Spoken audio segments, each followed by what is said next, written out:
covering news across your hometown. We're working hard for you. This is WHSV News at 5.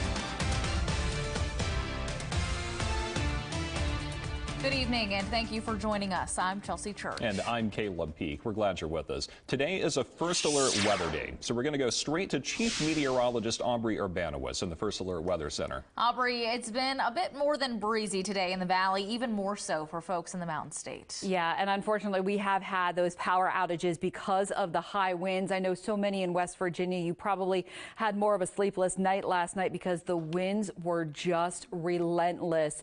And today into the Shenandoah Valley, we have had some gusts more than 40 miles an hour. So I want to roll it back a few hours. This is about 10 o'clock in the morning. You can see some of our wind gusts from a lot of our weather stations across the area. And then we're going to fast forward this to about noontime. You can see Upper Tract at 43 miles an hour, Spotswood at 57 miles an hour, Skyline Drive. And some of these weather stations aren't even picking up the actual peak gusts. And sometimes it's just a product of if there's a tree blocking this to get the full force of the wind, or maybe it might not be up high enough. So there were even many more wind gusts that were stronger than some of what were recorded. So if you take a look even into the afternoon, you're talking constant wind gusts more than 40, even pushing 50 miles an hour across the Alleghenies. Still a very, very windy day. And then some of the highest gusts across the area, Wintergreen at 58, again Spotswood at 60, 70. That's actually a 75 mile an hour gust into the Seneca Rocks area. Petersburg had a 60 mile an hour gust. We have seen the highest gusts, all right, but it's still going to be windy into tonight. Winds gradually ease up overnight. I'm going to show you more on what you can expect with some rain on the way coming up. Thanks, Aubrey, and make sure to download the WHSV Weather app if you haven't already. It's especially good to have on First Alert weather days like today. You get alerts sent straight to your phone so that when we know, you know. Well, a Harrisonburg resident's quick thinking is being credited for slowing a house fire on Vine Street this afternoon, keeping it in check until firefighters could arrive on scene. The Harrisonburg Fire Department responded to a call for a structure fire in the 800 block of Vine Street just before noon today. According to Deputy Chief Ben Zimmerman, the resident arrived home to find a small fire on the first floor. But Zimmerman said she did herself a favor, limiting the spread by closing the front door, reducing the airflow that would have fueled it further. Thankfully, no one was injured, and the fire marshal's office is investigating. Continuing coverage now of the trial of Anthony Robinson, the alleged shopping cart killer. Our Mike Staley has been in the courtroom all this week, and he joins us now with the latest on day 3 outside the courthouse in downtown Harrisonburg. Mike? Well, Chelsea and Kayla, for this entire trial up to this point and all the stories that we've done, we've heard 2 names, Beth Redmond and Tanita Smith. But today we learned 3 more names. Now, Sonia Champ and Cheyenne Brown are names that we have reported before but have not gotten a lot of details for. Those are victims that were in Washington, D.C. and Fairfax, Virginia, that they were linked to Robinson, but no charges have been filed. But we got a brand new name today. The name was Lexi Peters. Now, that name was not expanded upon. However, yesterday when I told you about the inmates who was testifying and Nagy was kind of doing what he was doing, trying to expose what he thinks was the inmates' intentions, he brought up the name Lexi Peters. Now, that's significant for later. Now, let me tell you about the things that we saw, the shopping cart that we saw, the vials.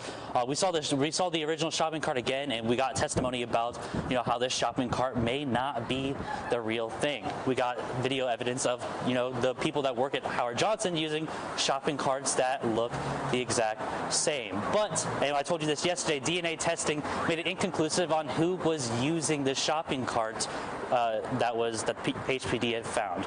Now, let me tell you about the victims' conditions. So all the victims so far that are related to this case have been found nude. They've been found with just their socks on, and they've all been found with a Schedule I drug. And now that does include Sonia Champ and Cheyenne Brown. Both of them were found with Schedule I drugs in their system, found in a shopping cart or near a shopping cart. Specifically, Cheyenne Brown was actually found in a trash can near a shopping cart.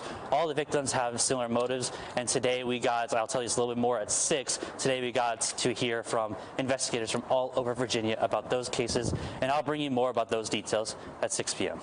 Chelsea and Caleb, back to you. Okay, Mike, thank you.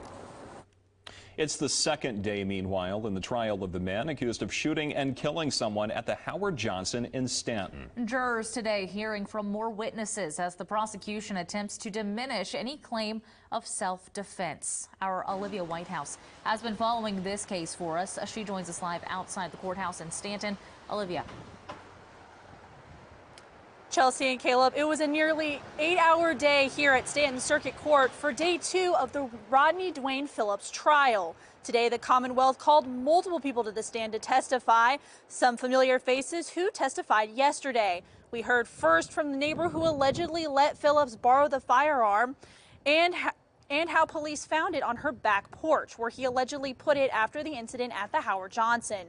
We heard from first responders who responded on scene that day at the Howard Johnson, from the first officers that showed up on the scene all the way to the funeral home who went and picked up Jacobs after he was declared deceased.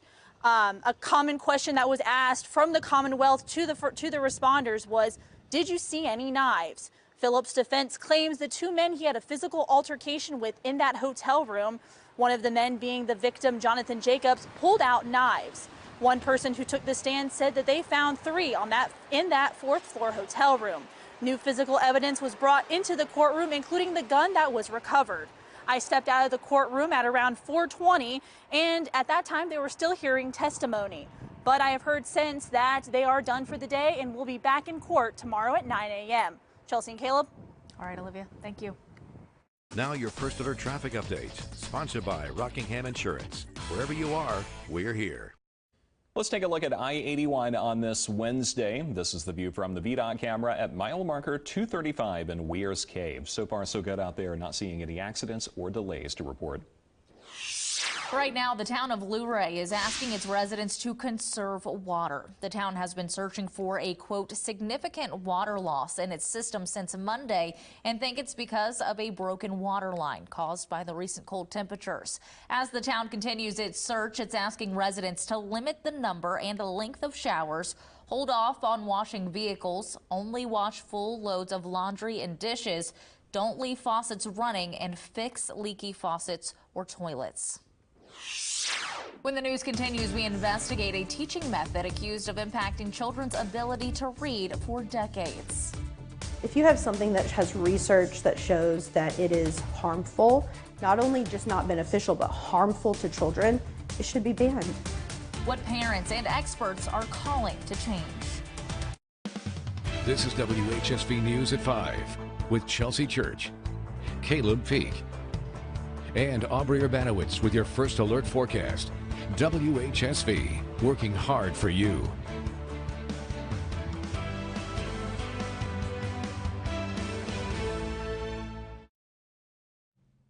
Some parents and researchers are concerned a reading remediation method used in school for decades didn't work. Our national investigative team found some states have banned the teaching method, but many universities continue to teach it in their education programs. Here's national investigative reporter Andy Parati. That's why. Reading does not come easy for Sophia Quinn. Think about that. The 14-year-old struggles with dyslexia. A few years ago, her first grade teacher in Gwinnett County, Georgia, took notice and offered to help. Her teacher approached me and said, there's this wonderful program. We select one kid from each class. I was so thankful. After 20 weeks in the program, Sophia's reading did not improve. What's the cheapest pet you got? It seemed to be getting worse. And what frustrated her mother the most, the school called her daughter a success story and suggested passing her on to the next grade. So now all the alarms are going off, and I'm expressing my frustration with how are we passing her, but she can't read.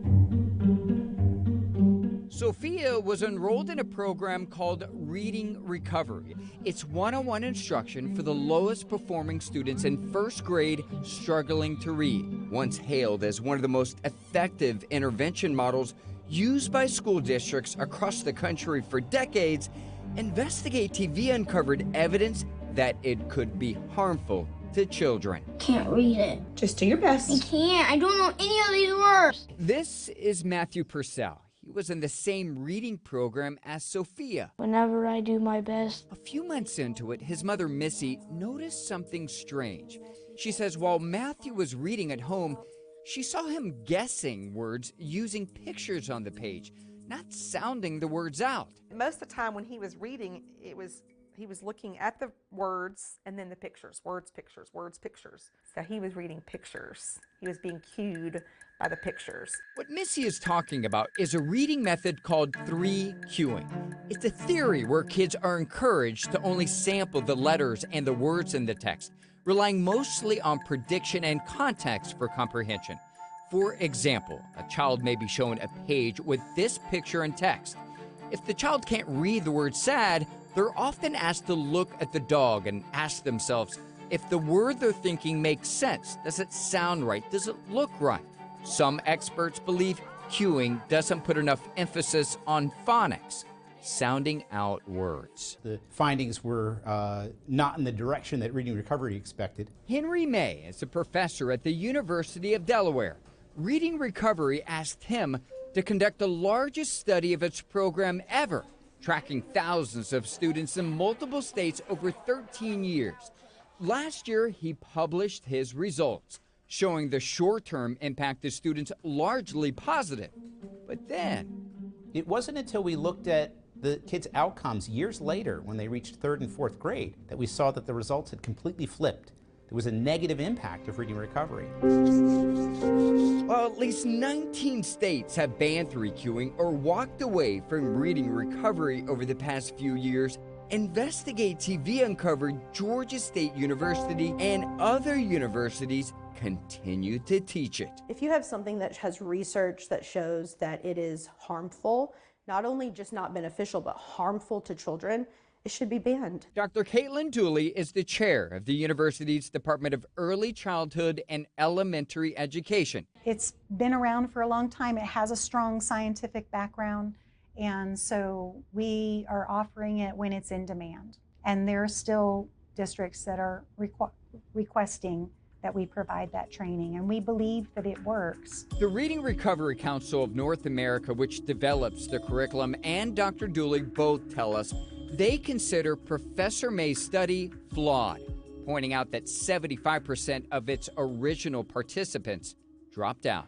So they could have had 1 lesson with Reading Recovery, or they could have had 50 lessons. We don't know from the way the study was written up. No matter how we analyze the data, and no matter what other data we bring to bear, there is no denying that we see a negative impact of Reading Recovery. And the only explanation that I think is plausible is that Reading Recovery actually does harm students.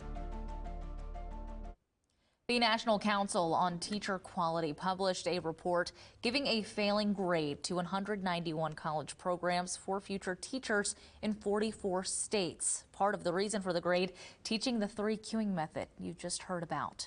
You can watch more investigative stories just like this one on Investigate TV Plus, airing weekdays at 4 right here on WHSV. Well, some are picking up the pieces after an extreme high wind day across the area.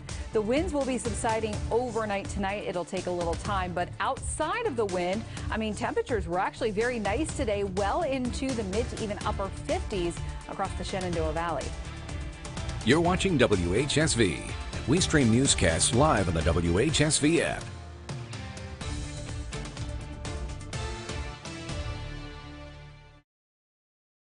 Your First Alert Storm Team forecast with Chief Meteorologist Aubrey Urbanowitz and the Tiger Solar Doppler Radar. Well, another day of high winds, but this time it was for everyone in our area. Seneca Rocks, Angel sent us in a photo of her weather station yesterday with a max wind gust at 74 miles an hour. Today, that station recorded a 75-mile-an-hour gust. This is a very good weather station. Pass that on to the National Weather Service, so thank you for those reports. If you have a home weather station that has recorded a gust more than 50 miles an hour, you can send me a screenshot or send me a message and I'll pass that on to the National Weather Service and get that kind of in our list. All right, take a look. These are current sustained winds right now across the Shenandoah Valley, anywhere from about 10 to 20 miles an hour. But we still have some sustained winds into West Virginia, more than 30 miles an hour. At one point, there's a weather station just a few miles west of the actual town of Petersburg that recorded sustained winds at 45 miles an hour this morning and gusts pushing over 53 miles an hour at that same time. So these have been some fierce winds. At one point, we had about 3,200 customers without power in Grant County. Thankfully, that number has come down. But you can see temperatures, we've actually already cooled. We started to cool around 3 o'clock this afternoon. So temperatures well into the lower to mid 40s into West Virginia. For the Shenandoah Valley, we're still kind of right around 50 degrees, but we will start to cool off quite a bit now as our cold front, our dry front, has passed. The pressure is rising, so gradually the winds will ease up into tonight. But we still have a pretty windy evening. I think gusts are going to top closer to 20 to 30 miles an hour before midnight. And we could see a couple of higher gusts, especially into West Virginia. I would say probably mainly before 9 o'clock tonight. So we're clear. Here's that front basically driving some snow squalls into the northeast across Pennsylvania. We are dry. We had a couple of light snow showers across the Alleghenies earlier. Otherwise, we've had the sunshine for today. Temperatures were nice, but we just had those ridiculous winds. So the winds will gradually ease up overnight tonight, and it will be colder for tonight. Temperatures overnight dropping into the mid to upper 20s across the area. So it will be quite the cold night. Now, as we get into tomorrow, high temperatures, it's going to be a cold start as we start to rise into the 30s, but we won't have the high wind. So maybe feeling a little better. We'll have plenty of sunshine for most of the day, and the clouds will start to build in as we get into the later part of the afternoon. Highs are going to be pushing the mid 40s for our West Virginia locations, upper 40s, maybe even a few spots near 50 into the Shenandoah Valley by tomorrow afternoon. As the clouds build in for Thursday night, that will actually help to keep temperatures up because we've got our next system moving in. So that's going to bring in the warm front overnight Thursday night. We're going to stay well above freezing for Thursday night. We're going to start with a couple of spotty showers later into Thursday evening, probably after about maybe 8, 9 o'clock, so well after sunset. And we'll get a few scattered showers overnight. This is going to continue into Friday, and I would call this more scattered. So some on and off showers throughout the day. We will have a few pockets of some heavier rain. Overall, I'm looking at about a ½ inch to an inch of rain. I think we could surpass an inch across the Allegheny front. That's where we could have some flooding issues with the snow melt. Outside of that, I don't expect any flooding issues, but I want to watch this track closely because if this front moves a little bit more to the north, we would actually end up with less rain throughout the day on Friday, which would also in turn lead to a warmer day. So your Blue Mountain Plumbing, Heating and Cooling 7-day forecast. So I would keep it tuned to the WHSV weather app as we kind of watch the track of that system, because again, if that starts to move a little more to the north, we would be looking at a lot less rain throughout the day on Friday. We are looking at a dry weekend ahead, but it will be nice to wash some of this salt away. Yeah, I think we may have some issues with maybe some storm drains just because we've got some leaves in there and then you have a little bit of the snow melt and stuff like that. But otherwise, no flooding expected. Well, good news, All right, certainly. Thanks, Aubrey. After the break, the first Federal Reserve meeting of 2025 and of the second Trump administration. Why the Fed is holding its benchmark interest rate steady for now. Today, the Federal Reserve made its first interest rate announcement of 2025 and the central bank's first during the new Trump administration. Karen Capa has a look at what it means for borrowers now and going forward. And she's live for us this evening in Washington, D.C. Good evening, Karen. Good evening to you, Caleb. To end 2024, we saw the Federal Reserve make 3 interest rate cuts in a row, trimming the cost of borrowing for consumers and businesses. Well, today, their first big meeting of the year, they decided to keep things where they are. The Federal Reserve holding its benchmark rate steady amid lingering concerns about inflation. In support of our goals, today the Federal Open Market Committee decided to leave our policy interest rate unchanged. The slow and steady approach at odds with President Donald Trump's wishes, saying last week he wants the Fed to move swiftly. I'll demand that interest rates drop immediately, and likewise, they should be dropping all over the world. But U.S. inflation is still above the Fed's target rate of 2%. With the labor market sturdy and consumers still spending, Greg McBride, chief financial analyst for Bankrate, says the independent Fed doesn't see economic urgency for lower rates. the economy from a growth perspective has continued to surprise to the upside. So there's nothing in the economy that's necessarily compelling the Fed to reduce interest rates or reduce them at a rapid clip. Amid talk of Trump's tariff proposals that could lead to higher prices and immigration policy reforms that could upend the labor market, McBride says the central bank will continue to make decisions driven by data, not speculation. And borrowers looking for more relief on interest payments will have to wait. Interest rates are not going to come down fast enough or soon enough to really ease the burden in a meaningful way. If you're carrying high-cost debt like credit cards or even home equity lines of credit, many of which are in double-digit interest rate territory, you need to stay on offense, be aggressive about paying down that debt, because you can't sit back and wait for lower interest rates to come along. And in their statements today, the Federal Reserve expressing confidence in the state of the U.S. labor market, but not so much about where inflation is right now. The Fed has that target rate of 2% year over year. The last reading we got came in at 2.9%, and a lot of officials are wondering why it remains so stubborn. Caleb? That's a good question, Karen. And there's been a lot of speculation about tariffs and uncertainty about how new policies on immigration and federal funding could impact the overall economy. So what can households do to prepare for any economic scenario? Yeah, it's always going to be something that is creating uncertainty in the economy, whether it is something domestically or something abroad. So financial experts will tell you that the best approach is one that is sound and stable. Greg McBride of Bankrate says if you're carrying a lot of debt right now, try to pay it down. It's going to clear that from your burden, and it's also going to help you save money that you've been paying on interest because interest rates still remain high. Try to have an emergency fund, whether it's a month, 3 months, or 6 months that you can dip into in the event of a job loss or other unexpected event. Put money into a savings account. Make your money work for you right now, again, while interest rates remain high. And be sensible about spending and incurring too much debt to position yourself for circumstances you might not expect. And if you're concerned about uncertainty or trying to navigate it, so is the Federal Reserve. The Federal Reserve says they are taking a wait-and-see approach to any kind of monetary policy so they can see the full picture of the U.S. economy. Caleb. A wealth of information as always. Karen Caifa, thank you. When the news continues, the latest out of the White House as Trump rescinds the memo calling for a federal funding freeze. Plus, what the latest report card on the nation's math and reading scores tells us about the state of learning. And in today's Good Side, we get an inside look at a high school that's encouraging their students to rock out.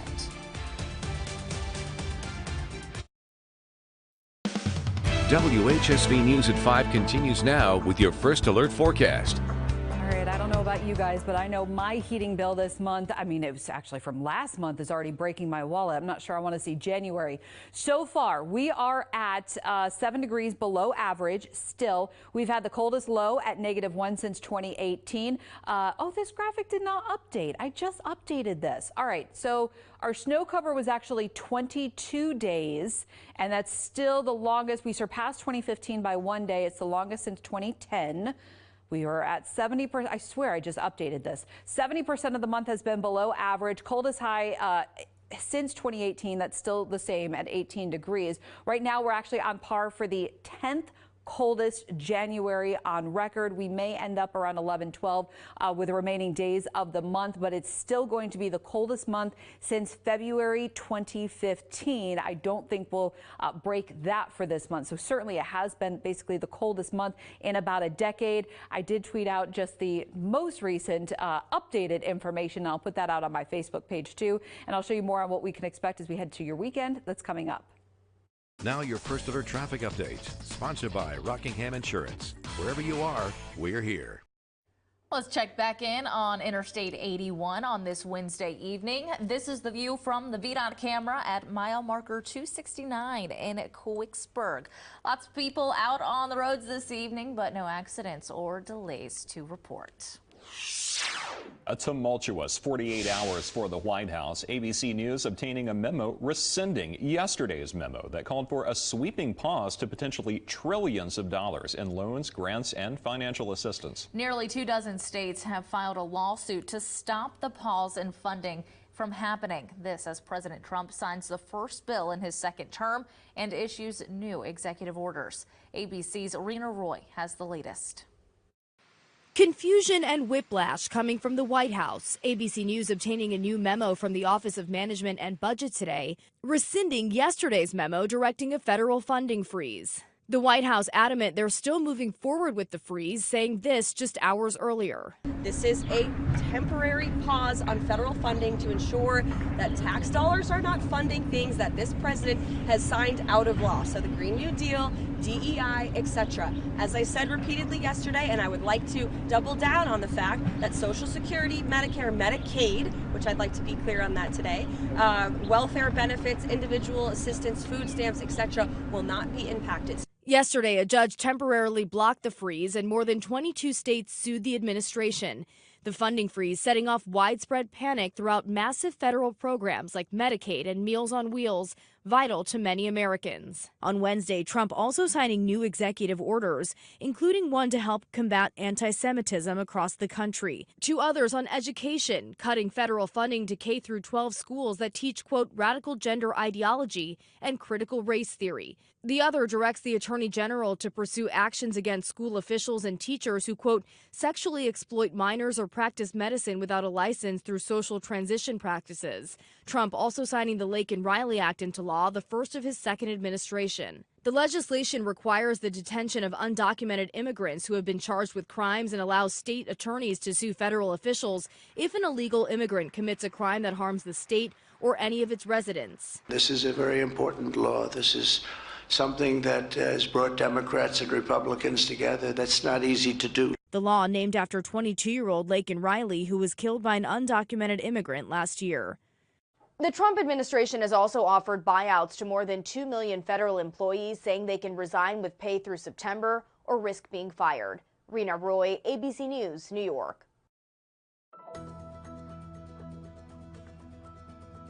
Hi, Ethan Estrom here with some more news. A new report finds students are still struggling to bounce back after the pandemic, especially when it comes to reading.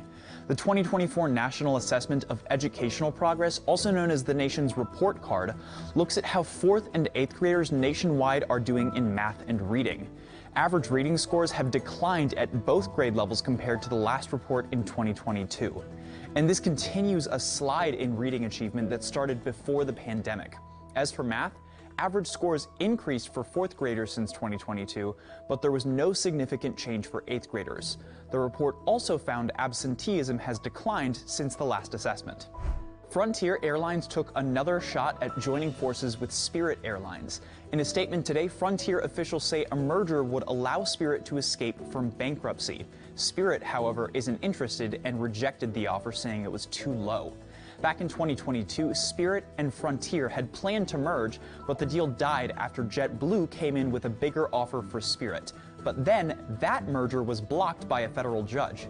Spirit filed for bankruptcy late last year and has recently eliminated 200 positions. And tax filing season is underway. The IRS began accepting 2024 federal tax returns on Monday. The deadline to file, as always, will be April 15th. And this year, some filers may also get a separate check from the IRS in the next several weeks. The agency is sending money to 1 million people who were eligible for the 2021 recovery rebate credit and didn't claim it on their taxes that year. Thanks, Ethan. Now it's time for today's good side. A Southern Colorado high school is giving their students the chance to experience what it's like to be in an actual rock band. Very cool. Local News Live's Michelle Wells gives a look at the unique class.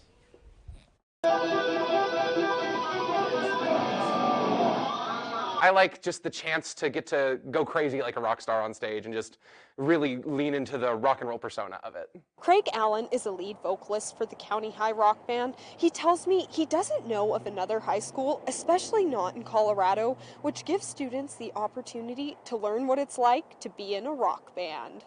The performance opportunities we get.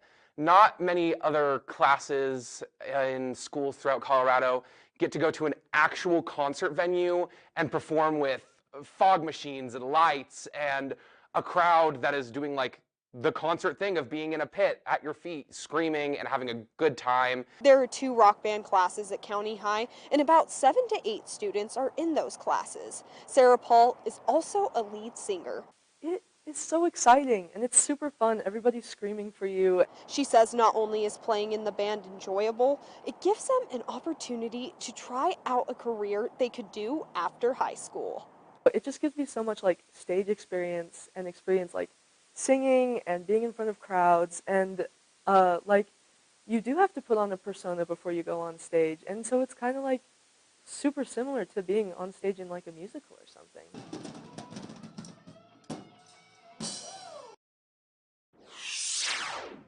All right, temperatures are already cooling behind this front. It's a dry, cold front, but you can expect colder temperatures for tonight ahead of some rain into the end of the week. I'll show you what you can expect. But right now, take a look at our mountain temperatures. Spruce Knob at 32. We lost the gauge at Kyle Knob. Let's see, Wintergreen at 40 degrees. Massanutten still at 46 and 51 at Afton Mountain. Your First Alert Storm Team forecast with Chief Meteorologist Aubrey Urbanowitz and the Tiger Solar Doppler Radar. Well, a clear night across the area from our Pepsi of Central Virginia Skycam from Massanutten Mountain, already turning much cooler with temperatures into the 40s for the most part. Notice how the cool air really has not reached Charlottesville yet. Still at 57 degrees. We also, if you're braving the wind for tonight, because it is still quite windy out, you can always see the planets. We've got Venus, Jupiter, Mars, and Saturn visible with the naked eye. Venus is a little lower in the sky and will be the brightest in the sky for tonight. All right, take a look. These are current wind gusts across the area right now. Still, we've got some gusts pushing 20, 30 miles an hour. Bridgewater at the air park, 39 miles an hour. Sugar Grove at 25. Upper Track still 45. And Petersburg still at 33, where we had a lot of those power outages today, especially most of those were into Grant County. We had some kind of sporadic across the rest of the area with the wind, some down trees, down power lines, things like that. Thank goodness this high wind event did not happen a few months later, because you have a lot more weight on the trees with all the leaves and a full canopy and a much softer ground. So, I mean, we could have seen, a lot more trees coming down if this were more into the spring. Let's hope that was our high wind event for the year. All right, let's see if this will not loop. I was going to show you the pressure from earlier today, and the reason why we had the very strong winds was this front, this area of low pressure across the northeast that dropped the pressure overnight tonight into early today was where we kind of bottomed out. The pressure's now been rising since then, but all these little lines, those are pressure lines, and when they're closer together, that means that there's a tighter pressure gradient, and therefore the wind is much stronger. That's starting to alleviate, but it's still, as I showed you, still very windy across the area for tonight. We are clear. Temperatures will be colder for tonight as the wind gradually lets up. We're going to see the strongest gusts before midnight, about 20, 30, 35 miles an hour still, and then those are gradually taper off overnight. It's going to take some time. Lows tonight into the mid to upper 20s as we get into your Thursday. So a much colder start for tomorrow. We'll have plenty of sunshine for most of the day, and then we'll start to build in some cloud cover later into the afternoon. Highs in the mid to upper 40s. We may have one or two spots in the Shenandoah Valley reaching 50 degrees. Now, as we get into Thursday evening, we're going to have the cloud cover. We'll have a couple of spotty showers after about 8, 9 o'clock into the evening, and we'll have a few showers overnight. Warm front lifts northward, so we will stay well above freezing. This is not going to be a winter event. If anything, across the mountains, you may notice a few sleet pellets or maybe a little grapple, but I think everything's going to stay well above freezing into Thursday night. By Friday, you can even see some pockets of drier air at times. We're going to have some scattered showers, kind of on and off through the day. There certainly will be some heavier pockets at times, and then this tapers off later into the afternoon. Rainfall, I'm looking at about a ½ an inch to an inch. We'll have more than an inch of rain across the Allegheny front. That's where we could have some flooding issues with the snow melt, a lot of snow across the Alleghenies, the snow melt as well as rain. So we're going to dry out late in the day Friday. If that track shifts a little bit more to the north, we would end up with less rain. So that's something I'm going to keep an eye on your Blue Mountain Plumbing, Heating and Cooling 7-day forecast. And we'll keep you updated on the WHSV weather app. We're actually going to clear out quite a bit into Friday evening. So we will have a dry Friday evening, dry into the weekend, a little bit more closer to average for the weekend. So still not bad with some lighter wind. And then we'll have some couple of 50s into next week. I know, that looks nice, and no wind, yeah, so we'll actually get to enjoy the nice weather. Paradise. Yeah, we'll have a breeze still across the higher ridge tops and some of the mountains, but nothing like we just had. So I know we may be putting some shingles back on the roofs and fencing back up. Yeah, it's been brutal. Yeah, it has. All right, thanks, Aubrey. Well, nonprofit organizations help provide vital services, and an upcoming showcase in Harrisonburg will give them the opportunity to connect and discuss better ways to serve the area. The Harrisonburg-Rockingham Chamber of Commerce is inviting nonprofits and the community to connect and learn how to better serve the community through an upcoming showcase. Joining me now on 3 is Alexis Mackey, Manager of Membership Engagement and Programs, and Susan Knoll, Executive Director of AvaCare of Harrisonburg. Thank you both for coming in today.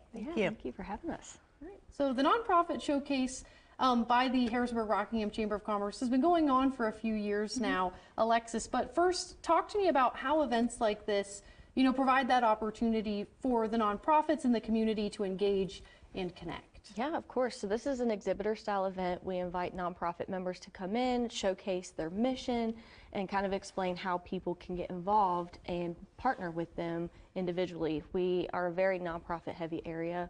So this just provides an opportunity for nonprofits to not only connect with one another, but then to expose the community to different ways that they can get involved with each nonprofit.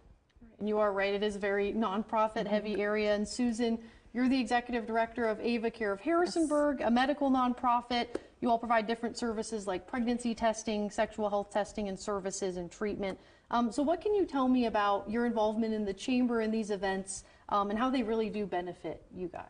Yeah, so we have been involved in the Chamber for as long as I can remember and participate in a lot of the events that they offer. The Nonprofit Showcase is such a great opportunity for nonprofits to come together. It's such a reminder of how many nonprofits there are and how they all work together. So it's an opportunity to network. It's also an opportunity for individuals from the community and businesses to learn about the nonprofits if they're not familiar with them. And then I also appreciate just the opportunity to connect with those that are already partnering with AvaCare and just to build relationship and connect with those that support the work that we do. So it's just a great event all around. The Chamber does such a nice job of showcasing nonprofits. There's still time for people to get involved if they would like to. The event is next Thursday, February 6th. And Alexis, if people are interested or they want to learn more about the showcase, how can they go about doing that? Yeah, of course. So all the information about the event will be on our website, hrchamber.org. Like you said, it's from 5 to 7 on February 6th. We host it at Massanetta Springs, and it is open to community members for a minimal fee, and they can just register directly online. Thank you guys for your time today, and best of luck for having with the showcase. Yeah, thank you. Thank you. As we head into break, a view of downtown Harrisonburg from our Pepsi of Central Virginia Skycam. Aubrey's got another look at your forecast next.